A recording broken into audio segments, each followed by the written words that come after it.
దివ్యాత్మ స్వరూపులైన KMC channel ప్రేక్షకులకు నమస్కారం. నమస్తే గురుగారు. నమస్కారం అండి. గురుగారు, నేను సాధన చేయాలనుకుంటున్నాను. సాధన విషయంలో చాలా సీరియస్గా ఉన్నాను. మీరు పూర్తి సహకారం ఇవ్వగలరా నాకు? క్రియాయోగులకు ప్రతి ఒక్కరికి ఉంటుంది. క్రియనే పరమ గురువు. క్రియ చేస్తే అందరికీ క్రియా సహకారం ఉంటుంది. ఎందుకంటే బాబాజీ మహారాజు అనుగ్రహం అందరిపైన ఉంటుంది. క్రియ చేసే వాళ్ళపైన తప్పకుండా దైవ అనుగ్రహం ఉంటుంది. క్రియాహి యజ్ఞ హే, క్రియనే యజ్ఞము. క్రియాహి వేదపాఠి హే, క్రియనే వేదపాఠము. ఇంకా వేద పాఠాలు అక్కర్లేదు. క్రియాయోగులకు వేరే యజ్ఞాలు అక్కర్లేదు. క్రియాయోగులకి వేరే వేదం చదవనక్కర్లేదు. 4 క్రియాలు 4 వేదాలు. క్రియాహి మోక్ష సాధన హే, క్రియా సత్య హే, సబ్ మిథ్య హే. క్రియనే సత్యము. ఈ క్రియనే సత్యము, క్రియా సాధనే సత్యము. తక్కినదంతా మిథ్యా మాయా అని లాయర్ మాసయ్య ఎన్నో చెప్పారు. కనుక వాళ్ళ గురువు దగ్గర, బాబాజీ మహారాజు దగ్గర వాళ్ళు తెలుసుకున్నదే మనకు మళ్ళీ తిరిగి వాళ్ళ అనుభవాల రూపంలో మనకు డైరీలో రాసుకున్నారు. ఇదంతా మిథ్య, క్రియనే సత్యము. క్రియకు శరణాగతిగా అండి. క్రియనే పరమ గురువు. క్రియనికి శరణాగతిగా అండి. క్రియ మీకు మేలు చేస్తుంది. క్రియ కల్పవృక్షము కామధేనువు. ఈ క్రియా సాధన కనుక మీకు అన్నీ కోరినవన్నీ ఇస్తుంది. క్రియని నమ్ముకోండి. కనుక క్రియని నమ్ముకున్న వాళ్ళు ఎన్నడూ చెడరు. కనుక మీరు క్రియకి శరణాగతి సాధన చేయండి. తప్పకుండా ప్రతి క్రియాయోగికి గురువుగారి సహకారం తప్పకుండా ఉంటుంది. మీకు వాగ్దానం కూడా చేసిన 3 సంవత్సరాలు బాగా సాధన చేయండి. మీరు అనుకున్నది సాధించకపోతే నేను వాగ్దానం చేస్తున్నాను, మీరు అది రీచ్ అయ్యడానికి నేను తోడ్పడతానని మీకు వాగ్దానం కూడా చేసినాను. ఎంతోమంది సాధకులని కూడా, పాత సాధకులని దగ్గర కూర్చోబెట్టి వాళ్ళ బ్రీతింగ్ లెవెల్స్ చెక్ చేసి, ప్రాణాయామ చెక్క చేస్తున్నారా, ముద్రలు చెక్క చేస్తున్నారా, సాధన చెక్క చేస్తున్నారా, వాళ్ళ ఎక్స్పీరియన్సెస్ని కూడా మరి ఇంటర్వ్యూల రూపంలో అడగడం, వాళ్ళని దగ్గరగా మరి ప్రతి 2వ ఆదివారం కొంత పాత సాధకులని కూర్చోబెట్టి వాళ్ళని సాధన చెక్ చేసి వాళ్ళ సందేహాలను తొలగించడం, ఇంకా వాళ్ళని సాధనలో ముందుకెళ్ళడానికి వాళ్ళకు ఇంకా తోడ్పడడం, ఇవన్నీ చేస్తున్నాం కదా. ప్రతి ఒక్కటి ఆ రెస్పాన్సిబిలిటీ మేము తీసుకుంటాం. సీరియస్గా సాధన చేసే వాళ్ళకి తప్పకుండా రెస్పాన్సిబిలిటీ తీసుకుంటాం. క్రియ చేస్తే క్రియ ద్వారానే రక్షణ పొందుతారు, క్రియ ద్వారానే మేలు పొందుతారు. కనుక మరి మంచి ఏదైనా కానీ సీరియస్గా చదవంది ఒక కలెక్టర్, ఇంజనీర్, డాక్టర్ కాలేడు. అలాగే సీరియస్గా సాధన చేయలేనిది ఒక ఋషి కాలేడు. కాలక్షేపం కోసం కూర్చొని నిద్రపోతే ఏం లభించదు, మనకు టైం వేస్ట్, ఎనర్జీ వేస్ట్. కనుక మీరు ఎవరైతే చక్కగా సాధన చేస్తారో వాళ్ళకి మా సహకారం ఎప్పటికి ఉంటుంది. మీరు చక్కగా మీరు 6 ముద్రలు వేసి రోజు 2 పూటలు మేము చెప్పిన ఆహార నియమాలు, యమ నియమాలు పాటించి చక్కగా ఆసన బంధన ముద్ర ప్రాణాయామాలు చక్కగా చేయండి. ప్రాణాయామంలో పట్టు సాధించండి. అద్భుతమైన ఫలితాలు పొందుతారు. ప్రతి క్రియాయోగికి మా సహకారం తప్పకుండా ఉంటుంది. నెక్స్ట్ గురుగారు, చేతబడి తగ్గించుకోవడానికి మీరు చెప్పినట్లు నేను పూజలు జపాలు చేస్తున్నాను, అయినా తగ్గడం లేదు. ఏమి చేయాలి? ఇక్కడ పూజలు ఎవరు చెప్తారయ్యా? ఎక్కడెక్కడో పోయి ఉంటారు. అర్థమవుతుంది. ఇక్కడ పూజలు హోమాలు ఎవరు చెప్పరు. క్రియాయోగికి సీరియస్గా సాధన చేసేటోళ్ళకి ఇవన్నీ చెప్పరు. స్టార్టింగ్లో ఉన్నవాళ్ళు ఏదో పూజలు హోమాలు చేసుకుంటే చేసుకోండి, కానీ అంతేగాని అవి ఏవి అవసరం లేదు క్రియాయోగికి. క్రియాహి యజ్ఞ హే, క్రియాహి వేదపాఠ హే అని లాయర్ మాసేనే చెప్తున్నారు. క్రియనే యజ్ఞము, క్రియనే వేదపాఠము. మరి ఇంకా వేరే అవసరం లేదు అంటున్నాం. కనుక ఈ కర్మకాండలతో అక్కరలేదు. ఎవరైతే సాధన చేసి శరణాగతి కలిగి ఉండాలి. మీ శరణాగతి ఎట్లా అంటే, నీవే తప్ప నెతప్పరంబెరగా, నీవు తప్ప నాకు ఇంకేది వద్దు, భగవంతుడు తప్ప నాకు ఇంకా ఈ ప్రపంచంలో ఏది వద్దు, అవ్వగావాలి బువ్వ కావాలని ఉండొద్దు. కనుక మీకు ఆరోగ్య సమస్యలు పోతాయి, ఆర్థిక సమస్యలు పోతాయి, మీ మీద చెడు ప్రభావం, నవగ్రహ దోషాలు కానీ, చెడు ప్రభావం కానీ, అలాగే రాశుల ప్రభావం కానీ, అలాగే ఇవన్నీ పోతాయి. మరి పూజారి చేతిలో పోతే 1,00,000 రూపాయలు సామాగ్రి తీసుకొచ్చుకోండి, ఒక ఖర్చు అవుతుందండి. బీదవాడు పోతే ఒక 20,000 ఖర్చు అవుతుంది అంటున్నారు. మరి ఎట్లకెళ్ళి దేవాలి డబ్బులు? ఆ పూజారుల ఇళ్లలోనే అశాంతి ఉంది. మరి ఈయన ఇతరులకు ఎట్లా శాంతి చేయగలుగుతాడు? 1 రూపాయి ఖర్చు లేకుండా క్రియ చేయండి. శరణాగతి కలిగి ఉండండి. ప్రాణాయామం చేయండి. భగవంతుని ప్రార్థించండి. ఆసన బంధన ముద్ర ప్రాణాయామాలు చేయండి. కూర్చున్న దగ్గరనే ఋషులు అవుతారు. దీనికి రూపాయి ఖర్చు ఉందా? టైం ఇవ్వండి చాలు. కనుక 2 పూటలు సాధన చేయండి. అద్భుతమైన ఫలితాలు పొందండి. ఈ యొక్క బంతిని ఆకాశం వైపు బాల్ని విసిరితే వచ్చి మీదనే పడుతుంది. ఆకాశం వైపు చూసి ఉల్చి వేస్తే మీదనే పడుతుంది. గోడకు బంతి కొడితే రిటర్న్ మనకే తగులుతుంది. కనుక ఎవరైతే భక్తులుగా శరణాగతి కలిగి దైవ ధ్యానంలో నిమగ్నమైన వాళ్ళ మీద చెడు ప్రయోగాలు చేయాలనుకున్న వాళ్ళకి తిరిగి వాళ్ళకే రివర్స్లో పోయి తగులుతుంది.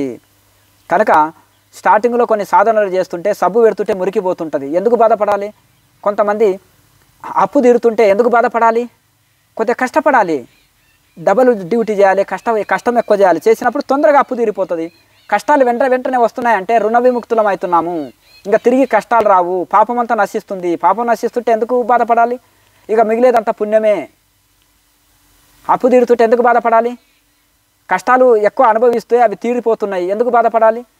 కనుక ఇవన్నీ కష్టాల రూపంలో దుఃఖాల రూపంలో వస్తుంటే అది మనకేదో చేశాడు, మనకి ఇది చేశాడని లేనిపోయిన అనుమానాలతోటి ఈ అజ్ఞాన మనసు అన్ని దుఃఖాలకు కారణము. చీకట్లో యొక్క చెట్టు మానును చూసి దొంగ అనుకుంటుంది, దూరంలో వ్యక్తిని చూసి దయ్యం అనుకుంటుంది, ఎదుటి వ్యక్తిని చూసి భయపడతాడు, నువ్వు వేరు నేను వేరు అనుకుంటాం అజ్ఞాన మనసు. అలాగే అతను నాకు శత్రువు ఉన్నాడు, నాకేమో చేశాడు, అందుకనే నాకు ఈరోజు తిన్నది జీర్ణమైతే లేదు, నాకు మనసు చంచలంగా ఉంది, ఇట్లా అజ్ఞానమైంది నానా రకాల ఊహాగానాల్లో ఉంటాడు, చంచలం మైండ్. లేనిపోనిది ఊహించుకోవడం, రకరకాలుగా భ్రమల్లో జీవిస్తుంటారు చాలామంది. కనుక ఎవరైతే సాధన చేస్తారో వాళ్ళకు సెల్ఫ్ కాన్ఫిడెన్స్ పెరుగుతుంది, అలాగే ఆత్మవిశ్వాసం పెరుగుతుంది, అలాగే తన మీద తనకు నమ్మకం ఉంటుంది, దైవ కృప కలుగుతుంది, ఇవన్నీ ఇదైపోతాయి. బాడీ ఫిట్, మైండ్ ఫిట్ ఉంటుంది, ఆత్మవిశ్వాసం కలుగుతుంది. కనుక మీరు శరణాగతితోటి చక్కగా ప్రాణాయామ అభ్యాసం, విచారణ, భగవంతుని ప్రార్థన చేసుకోండి, బాగా సాధన చేయండి, ప్రాణాయామ అభ్యాసం చేయండి, ధ్యానం చేయండి, శరణాగతితోటి చేయండి. ఆటోమేటిక్గా మీకు మనోబలం, ఆత్మబలం పెరిగి మీకు అన్నీ ఎటువంటి ఇవి ఉన్నా వెళ్ళిపోతాయి, ఎటువంటి చెడు ప్రభావం ఉన్నా వెళ్ళిపోతుంది. ఎవరెవరి చేతబడులు చేయలేరు. ఒక క్రియాయోగికి చేతబడులు ప్రభావము వారి మీద పనిచేయదు, నవగ్రహాల ప్రభావము వారి మీద పనిచేయదు. స్వయం ఆ యొక్క ఇప్పుడు వీటికి ఈ నవగ్రహాలను నడిపించే ఆ యొక్క పరమేశ్వరుడే మనకు ఇప్పుడు సీఎం తోటే మనకు పరిచయాలు ఉన్న తర్వాత ఇక మధ్యలో వీళ్ళ చిన్న చిన్న కార్యకర్తలతోటి మనకెందుకయా? అలాగే డైరెక్టు మనకు ఆ యొక్క పరమేశ్వరుడి అనుగ్రహమే ఉన్న తర్వాత ఇంకా వీళ్ళంతా ఏమి పరమేశ్వరుడి భక్తుల మీద మిగతా వాళ్ళ ప్రభావం చూడరు. ఇప్పుడు యమధర్మరాజుని ఆయన మార్కండేయుడు ప్రాణం తీస్తే ఆ ఛాతిలో తన్నేశాడు శివుడు. రక్షించాడా? రక్షించలేడబ్బా. మమ భక్త ప్రణశ్యతి, నా భక్తుడు నశించడు, నా భక్తుడికి కష్టం రాదు, వచ్చిన వాడి పూర్వకర్మానుసారంగా చిన్న చిన్నవి వచ్చినా అవన్నీ నేను తొలగిస్తాను. మరి ఆ సంపూర్ణ శరణాగతి దాకా పరీక్షలు పెడుతుంటాడు భగవంతుడు. ఆ సంపూర్ణ శరణాగతిగా ఈ సాధన చేస్తున్నప్పుడు అవన్నీ చెడు ప్రభావాలు, నవగ్రహ దోషాలు, ఇంకా ఇటువంటివి కానీ అదే ఇవన్నీ కూడా రాశుల దోషాలు, అలాగే ఈ యొక్క చేతబడులు ఇవి అవి ఇవన్నీ ఏవి వాళ్ళ మీద ప్రభావం చూపలేవు. బ్లాక్ మ్యాజిక్ ఇటువంటివి సాధకుల యొక్క భక్తులైన వాళ్ళ మీద ఈ ప్రభావం ఏవి చూపెట్టలేవు. లేకపోతే తాగుతూ తింటూ చెడు కర్మలు చేసేటోళ్ళకి అటువంటివి తగులుతాయి తప్ప ఇటువంటి వాళ్ళకి ఈ యొక్క భక్తిలో ఉండి శరణాగతితో ఉండి రోజు సాధన చేసేటోళ్ళకి ఇటువంటిది వాళ్ళ అంచు కూడా తగలదు. నాలుగు వైపులా కాంపౌండ్ కట్టుకుంటే మన గార్డెన్ని పశువులు మేవు. అలాగే దైవరక్ష ఉంటుంది, కవచము. యోగ కర్మసు కౌశలం. మనకు యోగం అనేది ఒక కౌశలం లాగా పనిచేస్తుంది. మన ఏ కర్మలు ఇప్పుడు మనం కౌశల కుండలాలు వేసుకుంటే బాణం వేస్తే దానికి తగిలి మనకు సెక్యూరిటీగా ఉంటుంది కదా. అలాగే మన సాధన మనకు ఒక ఆరలాక, ఒక రక్షగా, మనకు చుట్టూ ఒక రక్ష కవచం దాకా మనకు పనిచేస్తుంది. రామకృష్ణ పరమహంస చూడండి, గురువుని శిష్యుని ఎట్లా రక్షిస్తూ పోయాడు. అలాగే మార్కండేయుడిని చూడండి, యమధర్మరాజు వచ్చేసిన శివుడు రక్షించాడు కదా. మరి కనుక ఇట్లా ఈ విధంగా దైవరక్ష తప్పకుండా ఉంటుంది. కనుక ఆ చెడు ప్రభావము క్రియాయోగుల మీద పనిచేయవు. మీరు శరణాగతితోటి సాధన చేయండి, అన్నీ ఏ సమస్యలు మీకు ఉండవు. నెక్స్ట్ గురుగారు, నేను మాకు క్రియాయోగం నేర్పుతున్నందుకు మా కృతజ్ఞతలు గురుగారు. మాకు చిన్న కోరిక ఉంది. క్రియాయోగం ఒక వారం క్యాంపులు నిర్వహించవచ్చు కదా, సాధకులకు ఎక్కువ మేలు జరుగుతుంది. మీది మంచి ఇది సరే, సంతోషము. మీరు అందరికీ నిస్వార్థంగా ఉచితంగా అందిస్తున్నారు, చాలా సంతోషం. ఇదే ఒక 1 వీక్ క్యాంపులు పెడితే చాలా మంచిది కదా అనేది మీ సలహా. మా దృష్టికి గతంలో కూడా కొంతమంది తీసుకురావడం జరిగింది. నేను ఇంతవరకు 1 డే ఇస్తుంటే తర్వాత 2 డేస్ చేసినాం. తర్వాత ఇప్పుడు 3 డేస్ అయింది. రెండో శనివారము సాయంత్రం నుంచి రెండో సోమవారం ఉదయం వరకు జరుగుతుంది కదా. సండేనేమో సండే ఫుల్ డే జరుగుతుంది. కానీ మరి రెండో ఆదివారం ఫుల్ డే జరుగుతుంది. కనుక ఇప్పుడు రెండో శనివారము సాయంత్రం 4 నుంచి సాయంత్రము 8, మరి నైట్ 8 వరకు క్లాసులు జరుగుతుంది.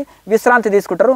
మళ్ళా తెల్లవారుజామున 4 గంటలకే రెండో సోమవారం రోజు తెల్లవారుజామున 4 గంటలకే క్లాస్ స్టార్ట్ అయ్యి మళ్ళీ 8 గంటల వరకు క్లోజ్ అవుతుంది. మళ్ళీ 10 గంటలకు స్టార్ట్ అయ్యి 12కి క్లోజ్ అవుతుంది. మళ్ళీ 4 గంటలకు స్టార్ట్ అయ్యి 7 గంటలకు క్లోజ్ అవుతుంది. 8 గంటలకు క్లోజ్ అవుతుంది ఈ యొక్క రెండో ఆదివారం నాడు. మరి రెండో సోమవారం నాడు మళ్ళీ అక్కడ విశ్రాంతి తీసుకుంటే తెల్లవారుజామున మళ్ళీ ఎర్లీగా మళ్ళీ రెండో సోమవారం నాడు తెల్లవారుజామున 4 నుంచి మళ్ళీ 7 వరకు క్లాసు జరుగుతుంటుంది.